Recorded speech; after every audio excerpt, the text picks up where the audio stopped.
So Ridejoy is a collaborative consumption startup based out of San Francisco. What we do essentially is we are a community of friendly people sharing rides all along the West Coast, and actually expanding into major metro areas all across the United States.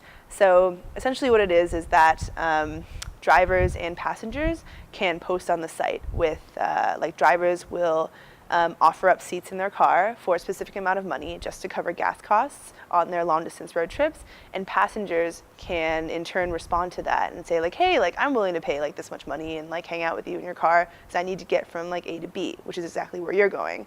So and in turn, right, passengers can also post ride requests, and drivers will say like, hey, here's my like ride post, you know, are you interested? Or they'll contact them and say like, hey, I can pick you up, and just cover like the cost of gas.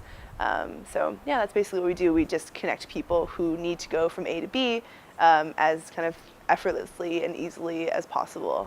It's a lot more pleasant than taking something like Greyhound, and it's a lot cheaper than Amtrak.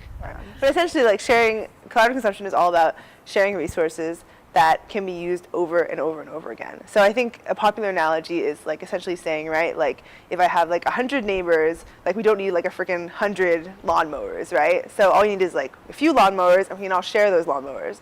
Same thing with Ridejoy, right? So you've got all these cars on the road, tons and tons of empty seats, and a lot of passengers who could ostensibly be going in the same exact direction, needing those same exact seats. And what we do at Ridejoy is we just connect those people together. So yeah, and so essentially that falls under the umbrella of collaborative consumption, which is consuming collaboratively. So yeah.